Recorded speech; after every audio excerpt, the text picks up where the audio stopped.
Okay. Hi friends, నమస్తే, welcome to మేదిని group. ఈరోజు మనం మేదిని సైట్లో ఉన్నామండి. మీరు చూస్తున్నారు, ఒక కస్టమరు ఒక 4 ప్లాట్స్ తీసుకొని అతను ఒక్కడే కన్స్ట్రక్షన్ స్టార్ట్ చేశారండి. ఫైనల్ అప్రూవ్ కోసం వెయిట్ చేస్తున్నాం. ఫైనల్ అప్రూవ్ రాగానే అతను G+3 స్టార్ట్ చేయడానికి రెడీగా ఉన్నారండి. అతను రీసెంట్గా బోర్ వేసాడు.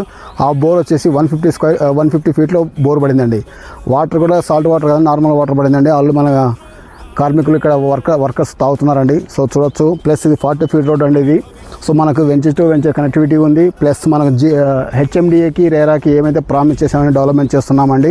సో ఇప్పుడైతే కరెంట్ స్టేటస్ అయితే అవుట్ ఆఫ్ 104 ప్లాట్స్లో 36 మాత్రం అవైలబిలిటీ ఉన్నాయండి. ఒక 10 మాత్రం ఈస్ట్ ఫేసింగ్ ఉన్నాయి, రిమైనింగ్ వెస్ట్ ఫేసింగ్ ఉన్నాయండి. అంటే మీరు అర్థం చేసుకోవచ్చు, మనము ఏం అర్థం చేసుకోవచ్చు అంటే స్టార్ట్ చేసిన విత్ ఇన్ 3 మంత్స్లో మన మేదిని గ్రూప్ నుంచి 70% సేల్ అవుట్ జరిగింది. ప్లస్ డెవలప్మెంట్స్ కూడా చూస్తున్నాం. ఇంకా డెవలప్మెంట్ కన్స్ట్రక్షన్లో ఉన్నప్పటికీ 70% అయిపోయినాయి. అంటే కస్టమర్కి మన మేదిని మీద భరోసా ఎలాంటిది వస్తుంది చూడండి. మన మేదిని వచ్చే భరోసానే కస్టమర్ అండి. కస్టమర్కి ఎలా ఇస్తాం అనేది మనం చూస్తున్నామండి. మీరు ఒకసారి అబ్జర్వ్ చేయండి, ఒకసారి సైట్ విజిట్ చేయండి. మీ డౌట్స్ క్లారిఫికేషన్ కోసం కింది నెంబర్ కాంటాక్ట్ చేయండి. Thank you very much. Have a nice day.